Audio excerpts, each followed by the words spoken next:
thank you. Good evening, everyone. As Chris has told you, I've had the good fortune to spend all my working life working in two of Africa's most iconic national parks, the Kalahari Transfrontier Park and the Kruger National Park.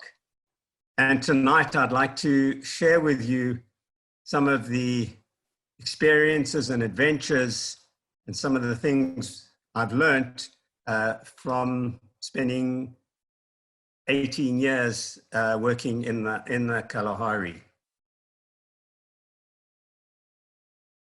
So it all started about 50 years ago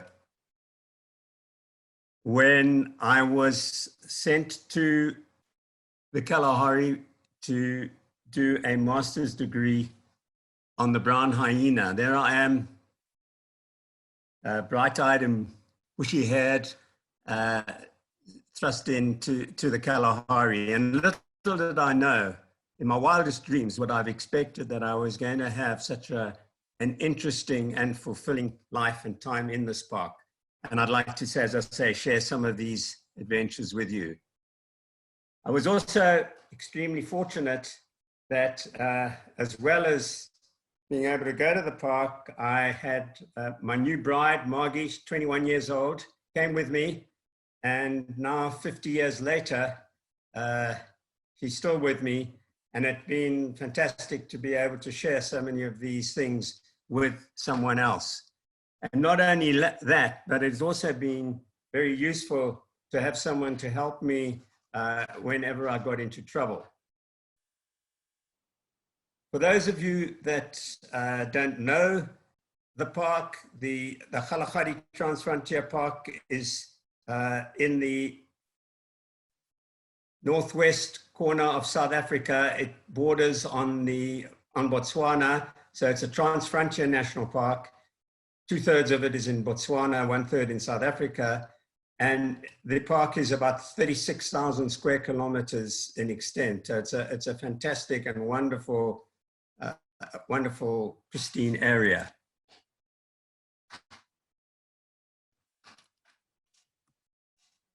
The Kalahari sand, as we heard the other night from Paul, stretches right through southern Africa. And in fact, it is the largest area of sand in the world. It covers 2.5 million square kilometers from the south, from the Orange River, right north, right up into the Congo. And we are interested, of course, in the southern part of the park, which is the most arid part of the Kalahari. And in that part of the world, the sand is deposited in these parallel sand dunes that cover the area, and the sand is red. And the red is due to the iron oxide, the ferric iron oxide in the sand. As you go up the rainfall gradient and it gets wetter, so the ferric oxide reduces to ferrous oxide, and that gives it the white color. But down here in the Kalahari, we have the beautiful pink sand. Running through the park and through the area are two fossil riverbeds that run for several hundred kilometers through the river, through the park, and they provide a very different environment from the dunes. So the two distinct habitats. Like all arid regions, Kalahari is characterized by fluctuations in temperature. Summers are hot. Most days, the temperature is going to go well over 35 or 35 degrees and above, but it does cool down at night. And in the winter, the winters can get very cold. At night, it can go well below freezing. So fluctuations in temperature are a characteristic.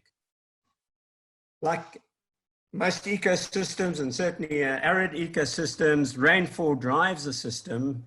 And the Kalahari rainfall it's a summer rainfall area, and it usually occurs in the form of fairly spectacular and dramatic thunderstorms.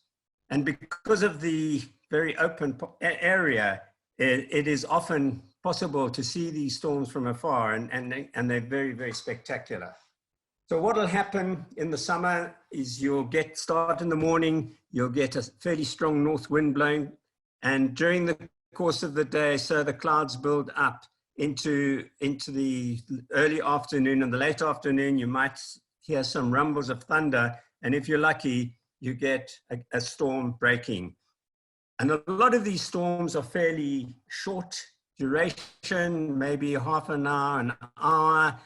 There's very strong wind and build up to them. And then the storms move on and you get a completely different environment and it becomes really still and beautiful.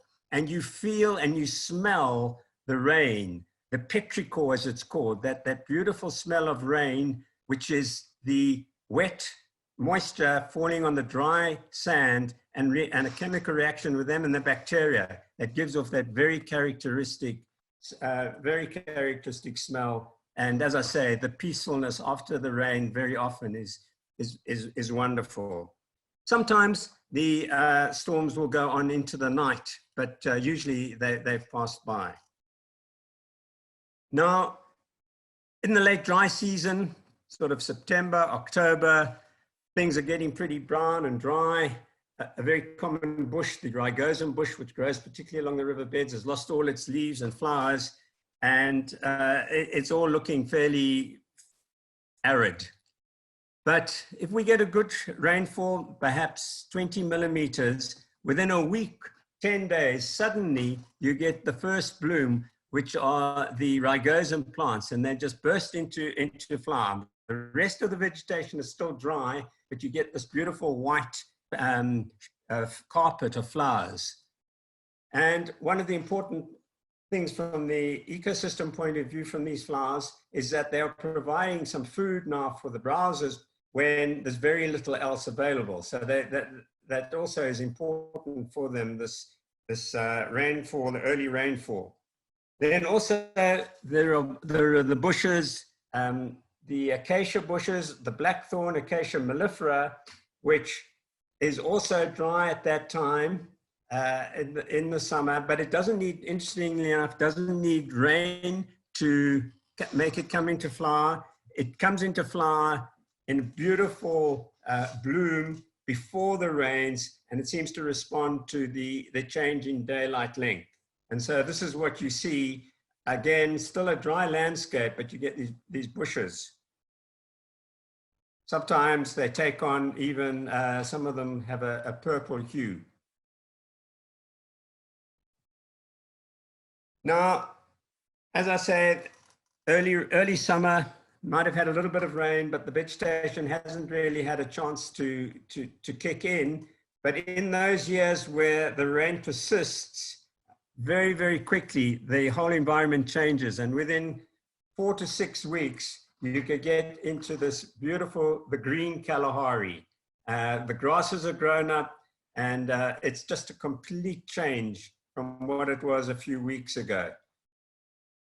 With this bloom, you get lots of desert flowers and growing out. We get fields of lilies, the arena lilies. We also get the other lilies. Got a bit of a senior moment there. Grun will tell me what it is afterwards. We also get the dimmelkies, the tribulus, carpets of yellow along the riverbeds that really make this whole garden, the Kalahari, develop after the rains. And then this will continue right through till about this time of the year as we come into winter, and it all starts drying out fairly quickly.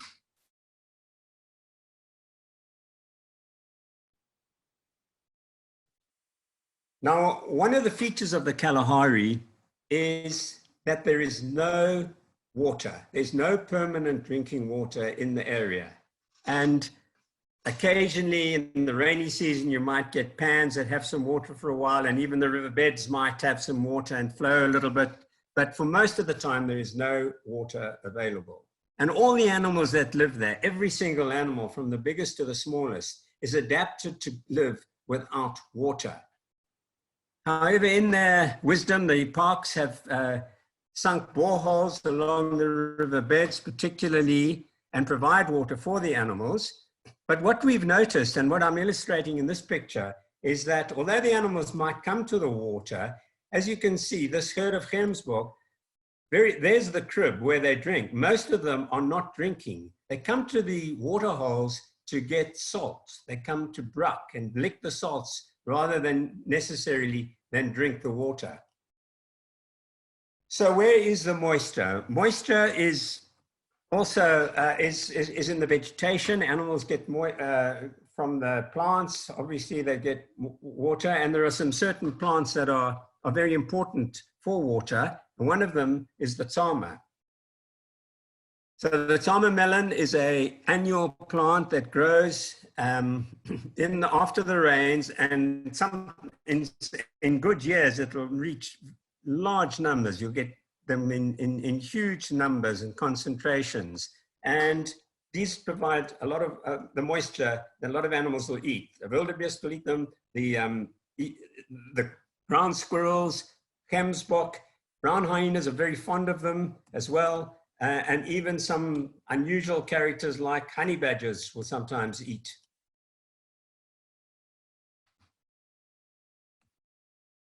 This is a situation, sorry, the slides are a little bit out of sync here. I'm going to have to wait for it. But here, I'm going to show you a kill of an ostrich kill that was killed by a cheetah that we came across. And as you can see, there were lots of tama melons that had been in this animal's stomach. The interesting thing was that they were all whole. They hadn't been, well, obviously they haven't got teeth, they hadn't been chewed, but the animal had swallowed them whole. And it was a real puzzle to us to wonder how on earth did they do this? And one day we saw an ostrich, and this might have been the way they do it. It looks like that one has got a lot of tamas in it. People, the Bushmen, of course, use the tama melons too, and they're a good for moisture, and also the pips are very rich in protein, and they'll crush the pips and make a porridge out of them. Another water storing plant is the gemsbok cucumber. That is, unlike the tama, which is a perennial, an annual, the gemsbok cucumber is a perennial. And that also provides moisture for a lot of animals. And it is much more resistant to frost than the tama. So often the gemsbok cucumbers last a lot longer than the tamas do. The roots of the perennial gemsbok cucumber are also important. They store water, and animals will dig, and particularly things like porcupines, but also things like gemsbok will dig and get moisture from the roots as well. As far as the carnivores are concerned, where do they get their water from? Well, certainly from the blood of their prey. We've seen cheetahs, after making a kill, will often obviously be seen drinking the blood, lapping up the blood. They'll also eat on around the stomach contents, the moisture that's in there. And on some occasions too, if it rains, we've seen cheetahs licking each other, as we see here, licking moisture off the pelts that is collected. So the porcupine is an important animal in the Kalahari. They're widespread, and they are somewhat of landscape architects, because they're very avid diggers, and they make and dig some very big holes out in the dunes that are used by a large number of animals. And often we would come across some of these huge holes. We always like to go and check them out. And on this particular day, we were with some of our Bushman trackers, and we came across this exceptionally big hole, and we were having a look at it. And then we heard a noise coming from the hole, a sort of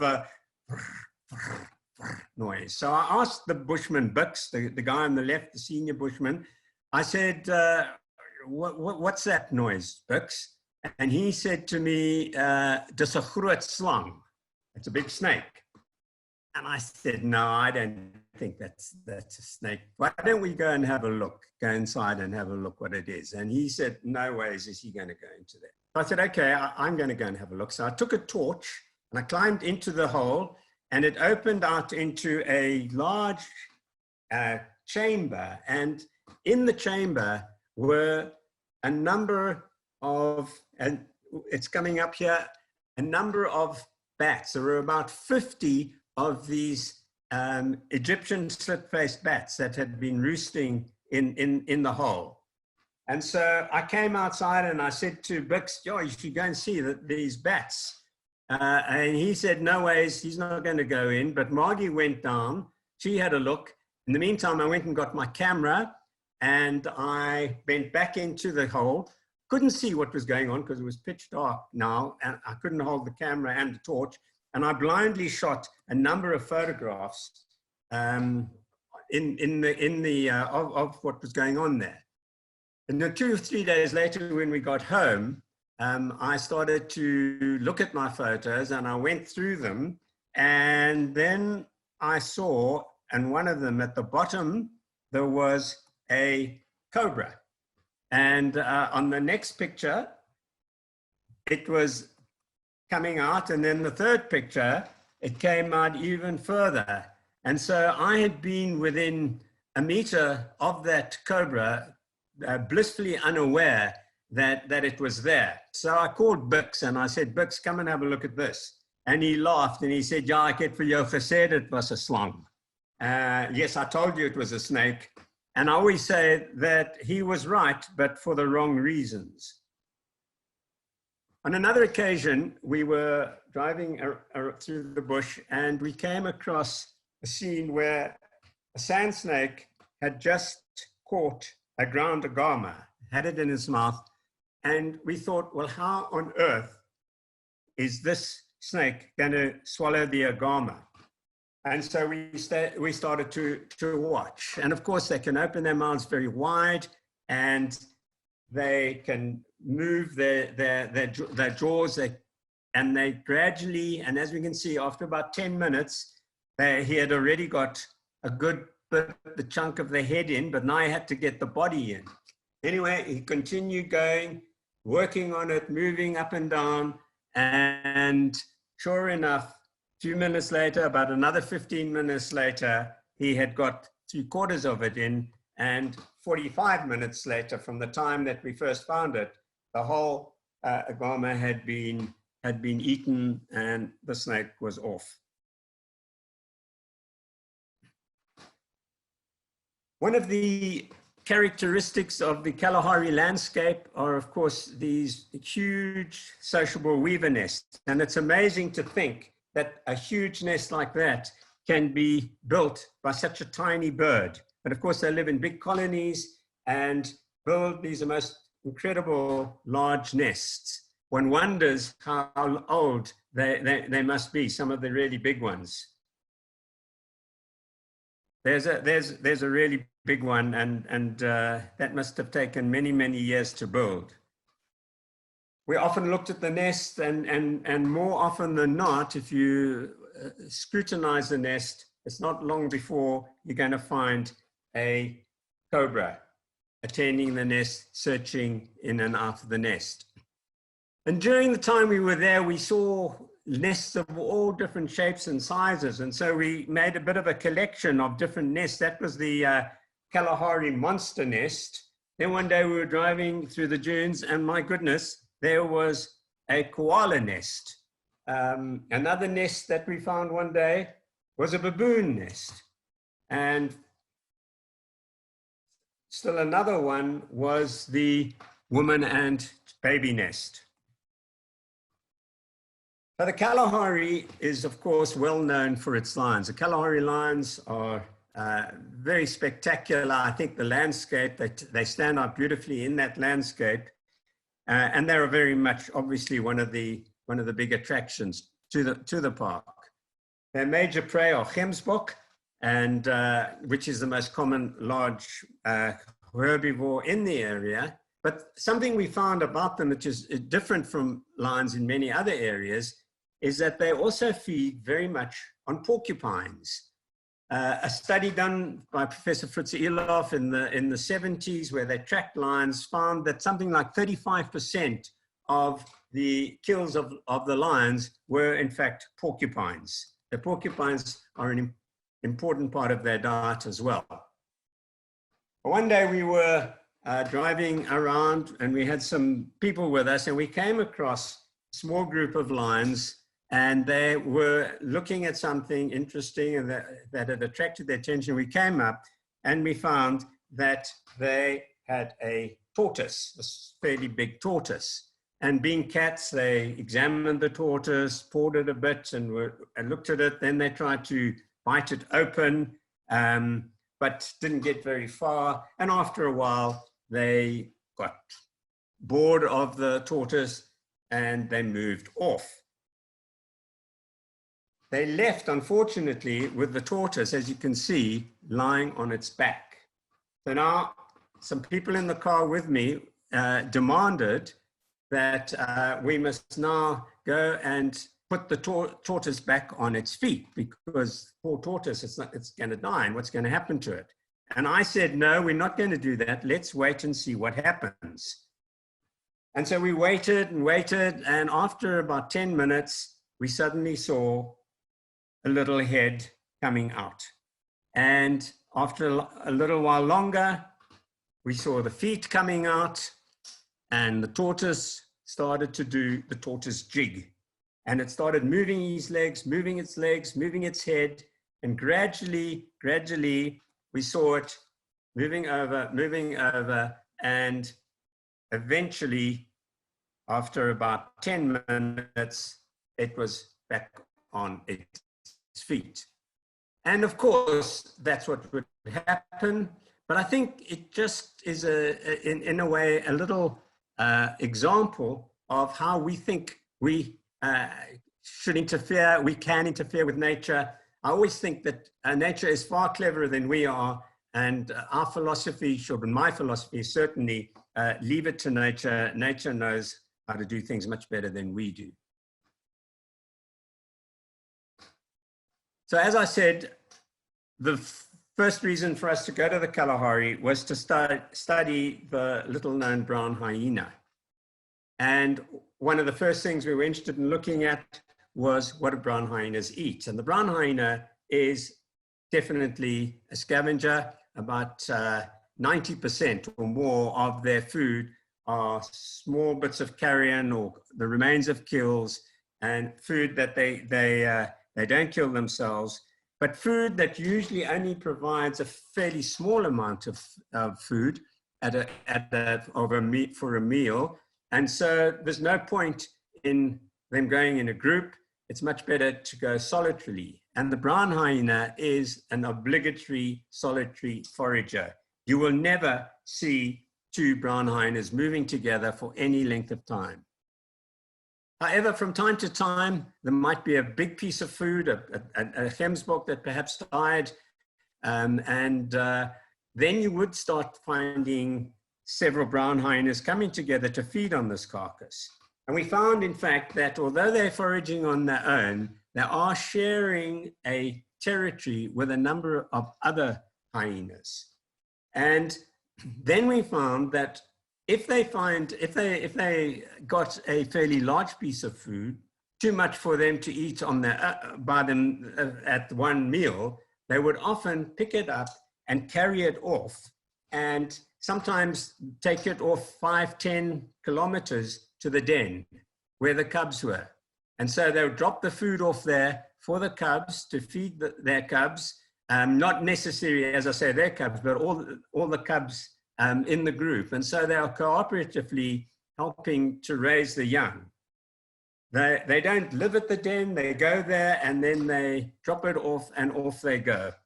So I always say that the brown hyena is latently solitary because it's always moving on its own, but it's secretly social.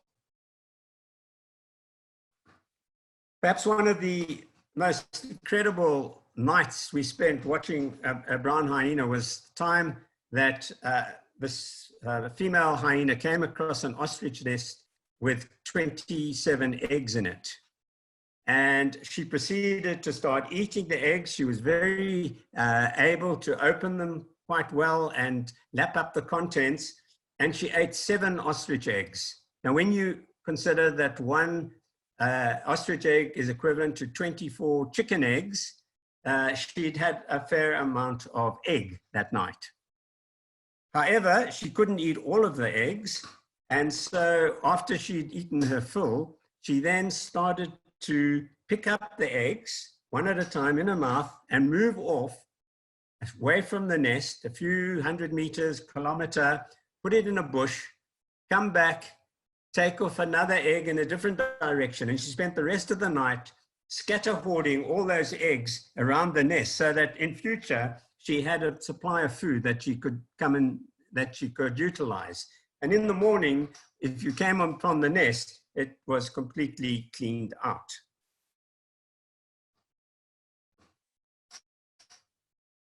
So the next part of our study was to study the much maligned and misunderstood and magnificent spotted hyena. Unlike the brown hyena, the spotted hyena is a very efficient hunter. We found that in the Kalahari, they kill at least 2/3 of their food. They attack, they hunt mainly gemsbok calves, but they'll even sometimes pull down quite big calves and adults. And so they have lots of food that can feed lots of animals at any one time. And so they are much more social. They go around in groups. Now, to catch these gemsbok, they run them down over a distance of perhaps 2 to 3 kilometers at a speed of about 55 kilometers an hour. And if you really want an adrenaline rush, to follow spotted hyenas over the dunes at night when they're chasing a gemsbok is certainly something I would absolutely recommend.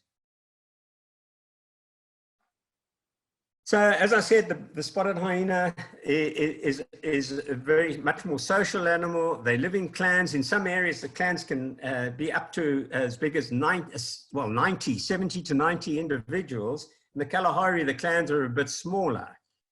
But the characteristic of the clans is that they're arranged in a dominance hierarchy. And this dominance hierarchy is absolutely controlled by the females. So the top-ranking female, which we might call the alpha female, and below her come all the other females.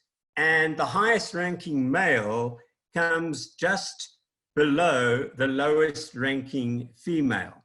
I always say that apart from humans, they're the only other animal I know where the female is totally dominant. This is a very typical situation with hyenas. These hyenas have pulled down a hartebeest. That male is standing back while the female and the big cubs feed. He might have taken part in the hunt and a big part in the hunt, but he's not allowed to feed until the females have had their fill. Now, the reason for this is that spotted hyena females have to provide food for the cubs. Unlike the brown hyenas that carry food back to the den, spotted hyena cubs, for the first 9 months to a year of their lives, their sole form of nutrition is milk. And so the female hyena has to have priority at carcasses so that she can turn the meat into the milk and get there and feed the cubs. Now, maintaining dominance is interesting, and one of the important factors in dominance is aggression, and aggression is also very much controlled, or to a large extent controlled, by testosterone. And what has happened is, what we found is that female spotted hyenas have very high levels of testosterone in order to be able to maintain their dominance. Now, they are functionally males and females, but because of the large amounts of testosterone in it, it has had an effect on how their reproductive organs have grown. Now, in an embryo, in a fetus, the sexual organs of male and female are the same, and the way they develop depends on the hormones that are secreted. So if it's a female, there will be estrogen secreted, and the female reproductive organs will evolve. And if it's a male, it's testosterone, and the male organs will evolve. But with the spotted hyena, because the female has these high levels of testosterone, her reproductive organs have actually become more like a male. So here we see two female spotted hyenas in a mating ceremony. You can see the one sniffing at testes. Well, those aren't testes. Those are the fused labia of the vagina. They are pseudotestes, and the penis-like structure hanging down is the clitoris. So the female's clitoris is large and male-like and penis-like. And of course, now that the vagina since of birth through that clitoris. And so that poses problems. The birth is a difficult process. You can see the scar tissue on that female, which is probably due to rupturing during giving birth. And mating is also not an easy thing. Now, the poor males are scared of the females in the first place, and then it's very, very awkward to get everything in the right place for them. And I don't think being a male spotted hyena is necessarily a happy thing. So why do they do this? The meeting ceremony, what they were doing is they were offering or presenting a very vulnerable part, i.e. its reproductive organs, to a conspecific's most lethal part, its teeth. And that entails a lot of trust. And I think it's a way in which they facilitate the bonds of partnership within the clan, because they do lots of things together and they need to cooperate with each other. So they'll defend the territory together, they'll attack large prey together, and they'll take on their major predators, their major competitors, the lions, together. And so whenever these activities take place, we see them going through the meeting ceremony quite a lot. And I think I can equate it to a war cry, to something that we do before we go into battle. Sportsmen do it. The haka is probably a very good example. And I'm sure other sports teams do other things. We don't know what goes on in the changing rooms down there, but I'm sure that these are all part and parcel of facilitating close social bonds. So one of the other very common carnivores is the black-backed jackal. Kalahari has a very good population of black-backed jackals. Sometimes it kills, you'll get them coming together in very large numbers. And it's always fun to watch jackals interacting with each other, the dominances, the parrying and thrusting that goes on while they're squabbling over kills. They're very cheeky animals, if you like. This one came right up to the cheetah while it was feeding, nipped it on the tail. The cheetah spun around, and the other one there jumped in and stole a morsel. Then there is the Cape fox, a beautiful little desert fox that is very common in the Kalahari. In fact, in the early summer, they often den along the river beds, and there's a very good chance if you drive slowly and carefully look out to find a Cape fox den. And it's always entertaining to watch the cubs playing and so on. The leopard is in the Kalahari. It's in fairly low numbers, but still there is a population of leopards there. Sorry, we're having a little bit of a lag on this slide. There we go. Then there is the African wild cat, the forerunner of the domestic cat. The caracal, also quite a common cat in the Kalahari area. And in this particular instance, we found a caracal that had caught and killed an African wildcat and took it up a tree. And this is a phenomenon with carnivores where you get what we call mesopredator predation where a bigger predator will often kill and feed on a smaller, closely related animal, a competitor, if you like. Here's a situation that we recorded of a leopard killing a cheetah and feeding on it. So towards the end of our climb, after we left the Kalahari, we went to Kruger for a time, and then we came back to the Kalahari to do a cheetah study. And we wanted to look at how the species is adapted to living in an arid region. And we did find that, in fact, cheetahs are very well adapted to arid regions, and they do very well. Now, one of my passions and things I'm really interested in are predator and prey relationships and what we call the evolutionary arms race. And I'm so passionate about it that I've actually written a poem.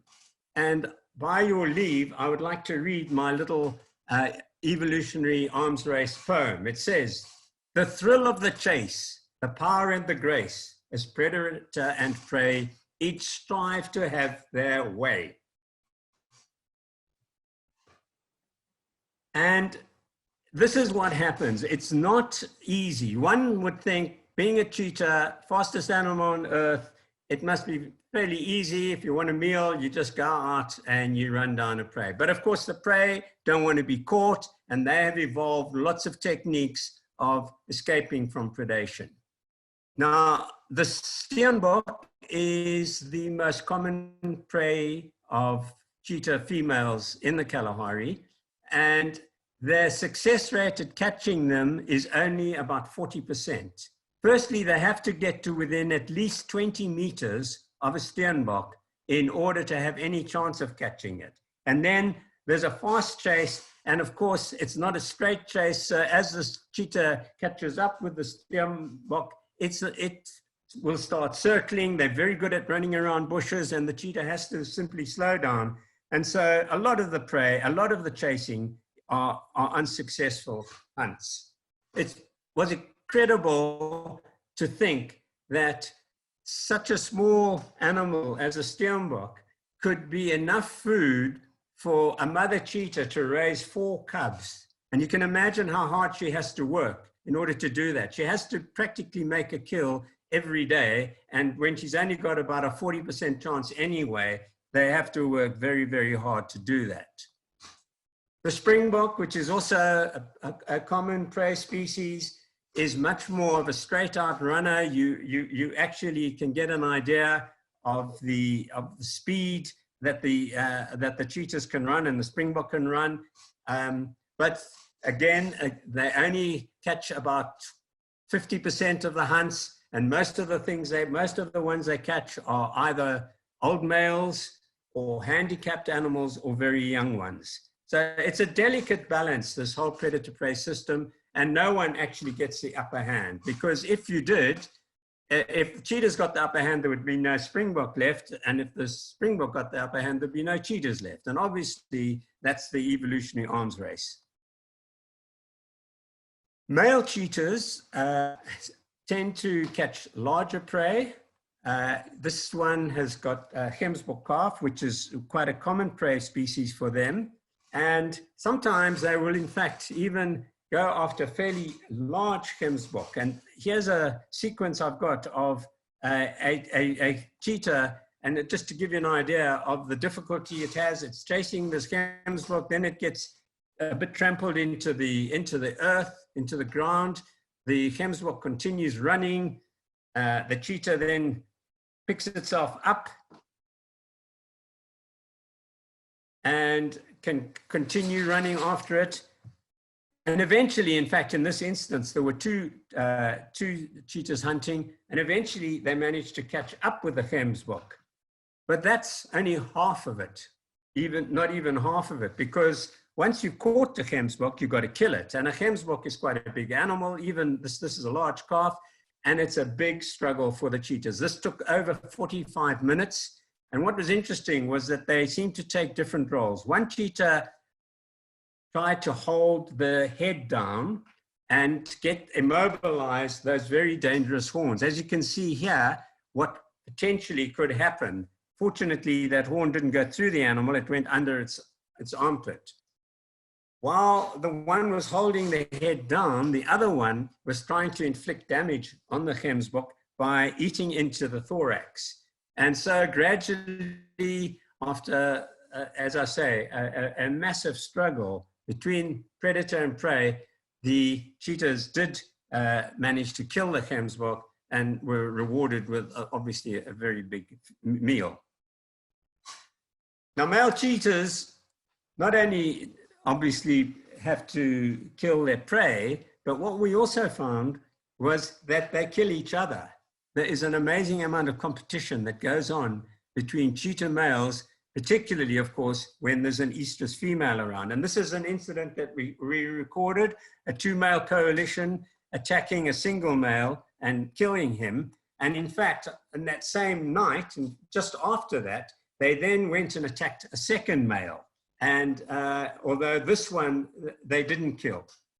So that's the way it is in nature. Nature is beautiful, but nature is very, very cruel, very tough. And the survival of the fittest, of course, is what it's all about. And out of death comes life.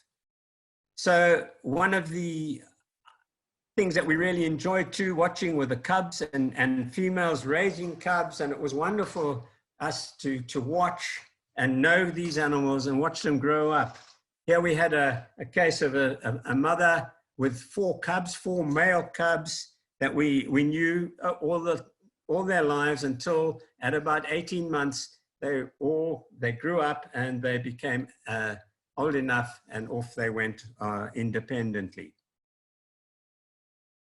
Right, now I did say, just to finish off, that I would tell you about fixing punctures. Now, one of the problems we have in the Kalahari were punctures. Because we had a big vehicle, because we were driving in the sand, we had to have our tire pressure low.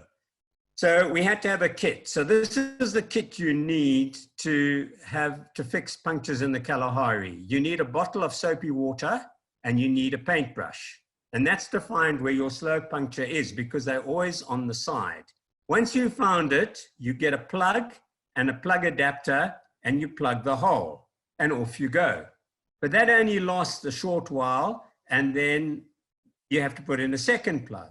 And then you have to put in a third plug and a fourth plug. And eventually you've got about 10 plugs, and then you have to get a new tire. But it does save it. You can go several months without having to change your tires. Then, of course, you need a pump, as I'm showing here. And we decided you can get these electric pumps that work off the battery, but from the battery, cigarette lighter things, but they're not very strong. And we decided that we would get a hand pump. And besides, it was also a good form of exercise for us, because we needed to get some exercise. And some of you may remember in those days, we were actually allowed to exercise much more extensively as we are today. We weren't limited to just exercising between 6 and 9. So Margie also used to take her part in the pumping. And one day we were actually on the side of the road. We'd had a puncture and we were pumping a tire. Margie was pumping it and I was watching her because she wanted to pump. And a car drew up with some young people in it, and they said to us, can we help you? And I said, no, thank you, it's good for her. They looked at me rather old-fashionedly, but then we all laughed, and I think they realized that it was good for her. So let me just then end up by showing you a few Kalahari sunsets, because that's another feature of the Kalahari. After the hot days, the sun goes down and you get the most beautiful and wonderful sunsets. So let me leave you with a few Kalahari sunsets.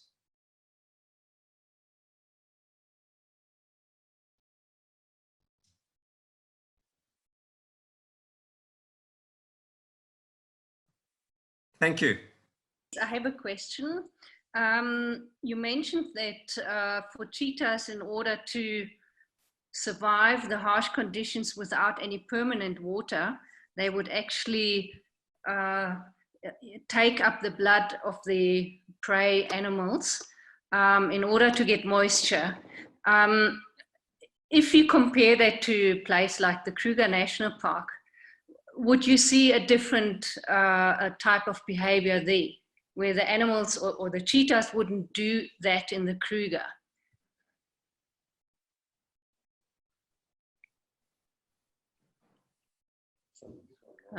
Gus, you need to unmute. I'll unmute you. Don't worry, Gus. I'll unmute you. You unmuted now. You can talk, Gus. Okay, can you hear me now? Yes. So the point is, even the Kalahari cheetahs will go and drink water. You know, if it's there, they'll drink it. There's no definitely. But I think, yeah, no, I think all carnivores, when they feed, are taking in quite a lot of moisture. The lions, you know, everything.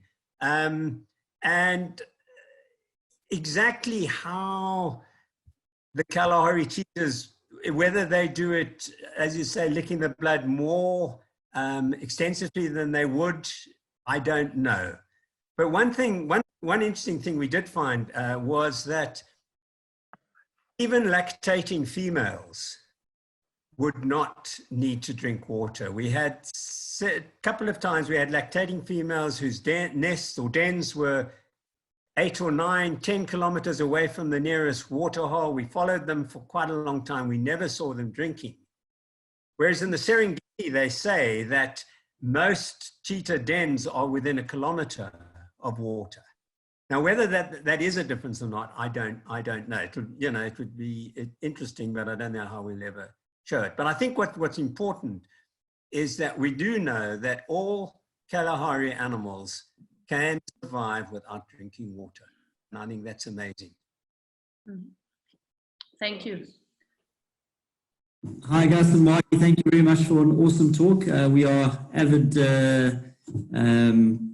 lovers of the Kalahari, not scientists ourselves, but we do love it there. Two questions. First question is, you know, working in a national park, how much support did you get from the sand parks for your research work, and how important is the transfrontier model for the Kalahari? And the second question, what's your favorite camp? Okay, the first question is yes, no, we were absolutely really well supported by the parks people. They were very helpful, cooperative. Yeah, there was absolutely no problem whatsoever. What was the other part of that question? The Transfrontier Park. The Transfrontier, yeah, look, it's interesting. So the Transfrontier Park, when we were there in the 70s, it was a Transfrontier Park. It just wasn't called a Transfrontier Park. It was administered differently, but for all intents and purposes, it was. And for the ecosystem, it's absolutely essential to maintain that. Really, very important. In fact, there was talk in the bad old days of fencing up the Nossob River because, you know, it was the only border of South Africa that wasn't fenced, I think, in that time. And fortunately, sanity prevailed there, and it never happened. So, yeah, the Transfrontier Park is absolutely essential. My favorite camp, well, I was very fortunate. We were very fortunate. We could camp wherever we wanted to. Our favorite camp was out in the dunes, far away from everyone, and just being out there. So jealous, I'm a word.